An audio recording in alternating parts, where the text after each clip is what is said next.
Assalamualaikum warahmatullahi wabarakatuh. Gus, mohon izin untuk bertanya. Mungkin pertanyaan saya ini agak kontroversi mungkin. Jadi sebelumnya saya mohon maaf kepada para jamaah dan kepada para pemirsa di luar. Ini kaitannya dengan masalah rukun Islam syariat. Pertanyaan saya yang pertama begini, Gus.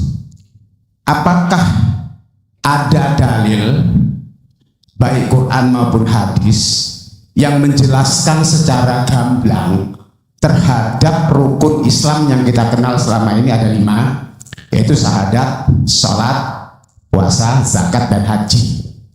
Artinya begini, apakah memang benar ada di dalam Quran ataupun hadis yang menjelaskan rukun Islam itu dipraktekkan oleh Kanjeng Nabi Muhammad SAW seperti apa yang dipraktekkan oleh umat muslim secara umum di dunia saat ini? Contoh, sholat ada 5 waktu, fardu, subuh, dan seterusnya sampai isya. Dan dia ada rukunnya, rukun sholatnya mulai dari takbiratul ihram sampai salam. Maksud saya begini, apakah benar-benar itu pernah dipraktekkan oleh Kanjeng Nabi seperti yang kita praktekkan saat ini begitu? Dan seterusnya, puasa, zakat, dan seterusnya sampai yang haji. Nah, kalau memang benar-benar itu pernah dipraktekkan oleh Kanjeng Nabi, apakah memang ada dalilnya di Quran maupun hadis? Apakah itu bukan sekedar mohon maaf sekali lagi, hanya buatan orang-orang setelah Kanjeng Nabi? Itu pertanyaan yang pertama, Gus. Mohon maaf, mohon penjabaran dan penjelasannya. Boleh pertanyaan kedua, Gus? Pertanyaan kedua saya begini. Kalau semua gerak makhluk di alam semesta, mulai jagat timur dan jagat barat, adalah atas kehendak dan kuasa Gusti Allah, berarti semua apa yang ada realita saat ini di bumi, di dunia alam semesta jagat raya ini adalah kehendak beliau, Gusti Allah maksudnya. Nah, termasuk dalam hal ini kaitannya dengan masalah iblis, nafsu, setan, dajjal, dan seterusnya. Apakah yang disebut nafsu, iblis, dajjal, setan itu bisa berbuat tanpa kehendak daripada Gusti Allah itu sendiri? Maksud saya berarti kan kalau seandainya, ini pemahaman saya mungkin yang keliru, mohon nanti tolong diluruskan, Gus. Kalau seandainya nafsu atau yang kita kenal dengan iblis, dajjal, dan seterusnya itu bisa berkehendak atas kehendaknya sendiri tanpa izin dan kehendak daripada Gusti Allah itu sendiri, berarti ada 2 matahari, ada 2 kekuatan, ada 2 kekuasaan. Sementara yang kita pahami secara ilmu hakikat, semua gerak makhluk hidup ini adalah gerak daripada hidup itu sendiri, urip itu sendiri.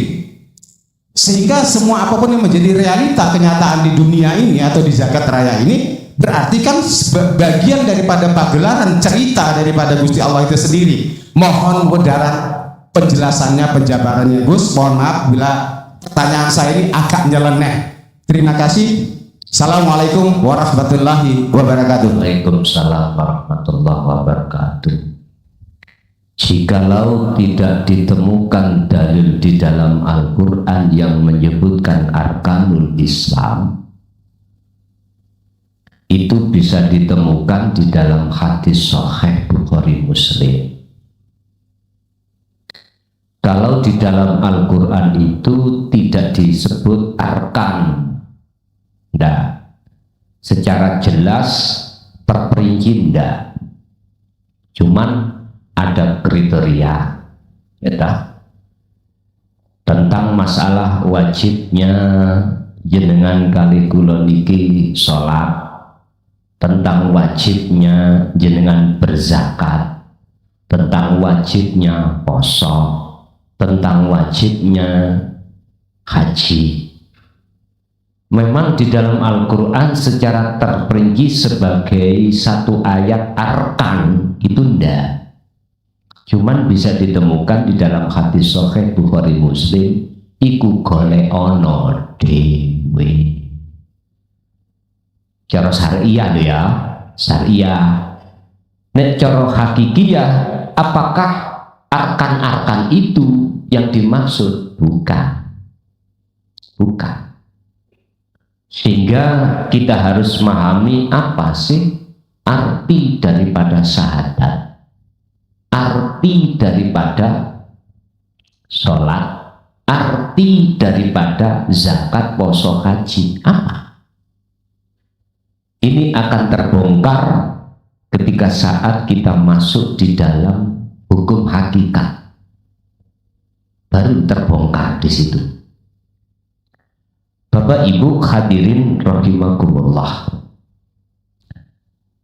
Dalam satu cerita hadis yang seingat saya itu, Rasulullah ditanya oleh malaikat Jibril ketika saat beliau itu tausiah ya ngeten iki dengan para sahabat. Tiba-tiba malaikat Jibril menyerupai seorang pemuda bertanya 3 hal. Ma huwa al-Islam, al-iman, al-ihsan. Lah, kalau toh memang ada, apakah Rasulullah itu melakukan? Nah, ini pertanyaannya toh. Tadi masalah dalil ada. Kalau toh ada itu hadis, apakah Rasulullah itu dulu melakukan? Jangan-jangan ikut bikinan orang setelah Kanjeng Nabi. Itu pertanyaan kedua. Sallu kama ra'aitumuni usolli. Mungkin bisa dikaitkan surat surat Al-Ahzab ya, ayat 21 tentang teladan. Teladan yang dimaksud di situ adalah liman kana yarjullah. Hati harus ada keinginan untuk bertemu Allah. Padahal mayoritas kita manusia tidak mau bertemu Allah, maunya bertemu kesenangan kehidupan dunia.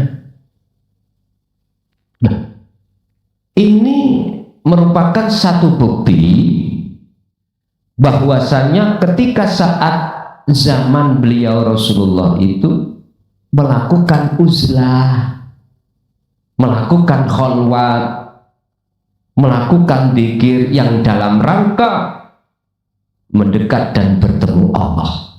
Wal yaumal akhirata wa dzakarallaha katsiran. Tadi. Jadi apakah ini juga dilaksanakan oleh Rasulullah? Kalau melihat dari sisi kacamata hakikat ini enggak syariat. Kalau syariat sudah jelas itu tadi termasuk 3 hal: al-iman, al-ihsan, al-iman, al-ihsan. Cuman secara hakikat itu untuk memastikan iya dan tidaknya, sebab kita selama ini pelaku zaman saiki kebanyakan jarine. Gitu. Cari apa Quran? Cari apa? Cari hadis, ijma qiyas. Cari sapa ulama-ulama? Iku lah jarine. Jariku badi-badi yaiku bebek satel leke. Beke lah una bebek satel leke. Ojo tersinggung. Terus bagaimana cara kita untuk mengetahui bahwasannya baginda Rasul itu melakukan atau tidak? Ya teman-teman, baru Anda tidak tembung jari. Teman-teman, tak kau dewi. Kalau aku yang memberitahu, ya saya jari ini. Percuma itu. Zaman peduli.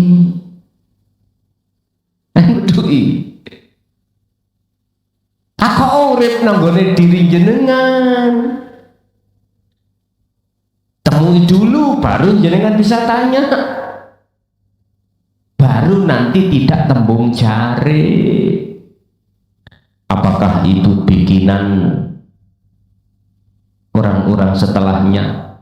Gini loh Pak, ini perbedaan hadis dengan Quran ya. Kalau Quran itu jelas wahyu Allah, Kalem-kalem. Kalau hadis, cerita apa yang pernah dilakukan Rasulullah ditulis oleh orang yang setelah ditulis oleh orang-orang setelah Rasulullah, sahabat. Makanya disebut hadis itu cerita sing nyeritakno tentang masalah apa kejadian yang pernah Rasulullah lakukan. Makanya di dalam cerita itu wonten kelasnya. Ada kelas Soheh, ada kelas Hasan, bahkan sampai jenenge hadis doif atau hadis palsu, ada kelas-kelasan. Ini semuanya tergantung rawi. Rawi ku sang cerita. Sapa rawi ini? Dengan ada cerita-cerita. Nah, kalau kita berbicara tentang masalah seputar syariat, gegeran terus, gak ono mari. Padahal semuanya ya tembung,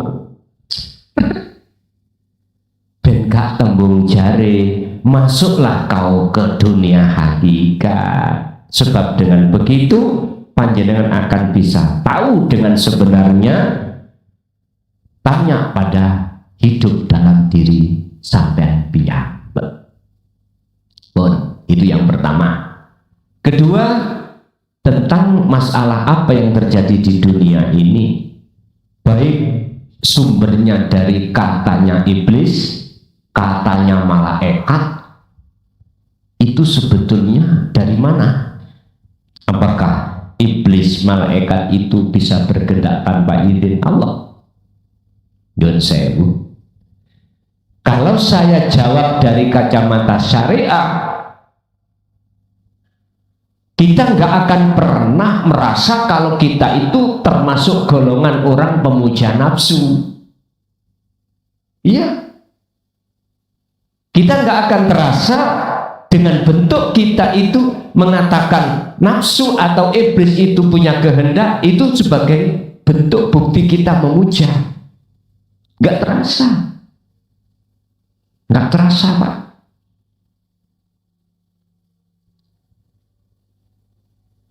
Lihatlah dari kacamata hakikat. Di situ mengatakan semua tidak ada dan tidak punya kehendak apapun. Nggak punya. Karena di dalam hakikat itu mengarahkan hati untuk mengesahkan Allah, meniadakan perkara selainnya.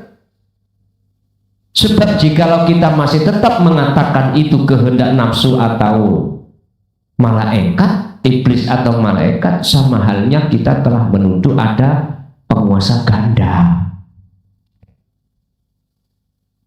Lu syariat itu ya dalil.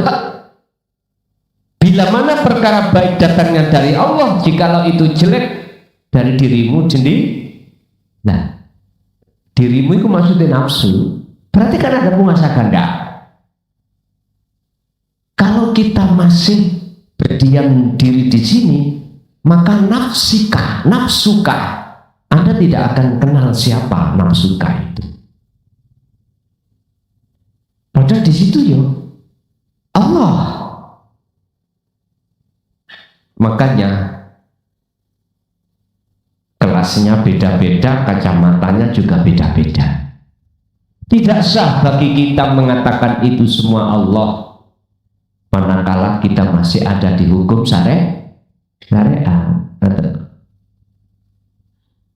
Jadi contoh, barang Allah, kok ke aku usaha ikhtiar gak mungkin. Buktinya menengai, tapi gak nyekel duit, menengai. Ini berarti gak paham, Mbak. Siapa di belakang dirimu ketika saat kau ikhtiar usaha? Nah ini yang tidak kita sadari. Akhirnya kita ngaku-ngaku kita, akhirnya muncullah bahasa selain Allah itu. Kalau kita tidak berdiam diri di sini, naik satu langkah di tingkatan hakikat, baru sadar. Oh iya, nggak ada penguasa ganda itu. Berarti berarti gerak di dalam malaikat atau iblis iku sejatine ya gerak iku sih. Iki sah bagi mereka yang sudah ditajalli baru. Dan ini hukum ini tidak akan berlaku bagi kita yang masih ada di syariat.